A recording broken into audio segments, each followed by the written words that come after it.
Hello friends, আজি নতুন এটা ৰেচিপি বনাব ওলাইছো। এয়া লৈছো মটন বনাম আজি নতুন ষ্টাইলত মডেলিঙত কুকাৰত বনাম।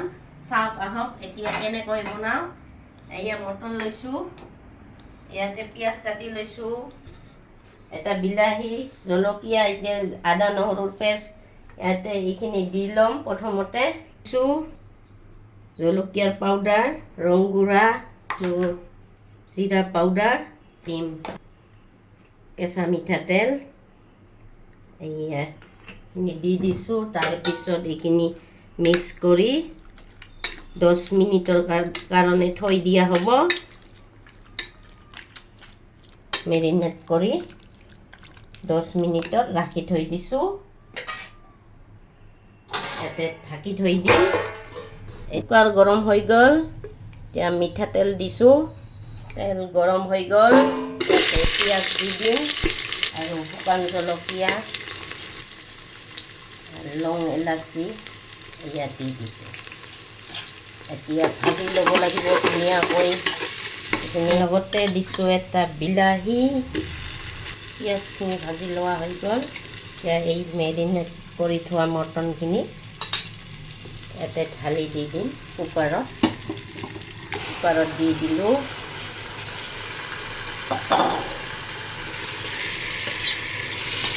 অলপ অলপকৈ ভাজি ল'ব লাগিব। ঢাকনিৰে ঢাকন দিব নালাগে, ওপৰতে ঢাকনখন দি দিম। এইখন ঢাকন দি দিছোঁ 10 মিনিটৰ কাৰণে। আলু দিছোঁ আৰু লগতে অকণমান ইয়াতে চেনি দিছোঁ আৰু লগতে বনাম লেচেৰা আলু ভাজি। এইখিনি কাটি লোৱা হৈ গৈছে। এয়া মটন ফ্ৰাই হৈছে প্ৰায়। ইয়াতে আৰু জ্বালা পাউডাৰ, ধনিয়া, জিৰা পাউডাৰ, নিমখ গোটেইখিনি লৈ লৈছোঁ। অলপমান ওপৰতে দি দিছোঁ। এয়া কালাৰ দেখক, ইমান ধুনীয়া কালাৰ হৈ গৈছে। ইয়াতে কেৰাহী গৰম দিছোঁ। এয়া লেচেৰাখিনি ভাজি বনাম। ইয়াত দি দিছোঁ।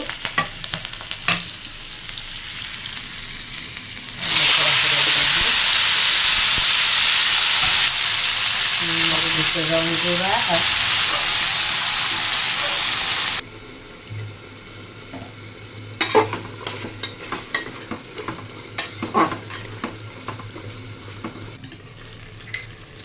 মটন ফ্ৰাই হৈ গ'ল।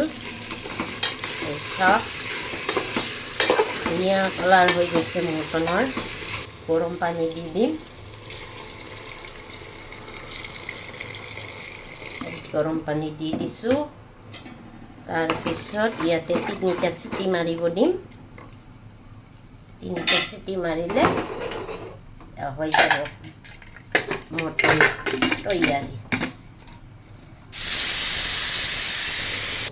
ইয়াতে দিম আধা চামুচ গৰম মছলা।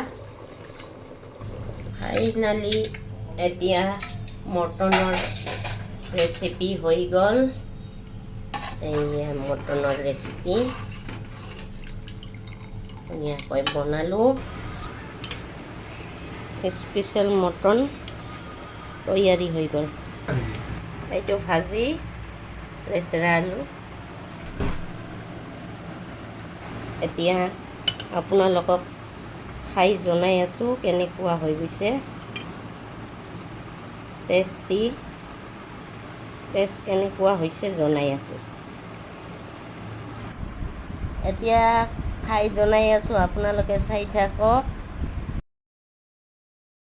এয়া মটন লৈছোঁ, লৈ এতিয়া খাম।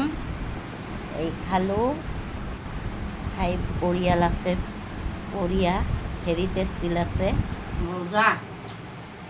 মোৰ ভিডিঅ'টো ভাল লাগিলে লাইক, কমেণ্ট, শ্বেয়াৰ, ছাবস্ক্ৰাইব কৰি দিব। এতিয়া বাই বাই ফ্ৰেণ্ডছ, বাই।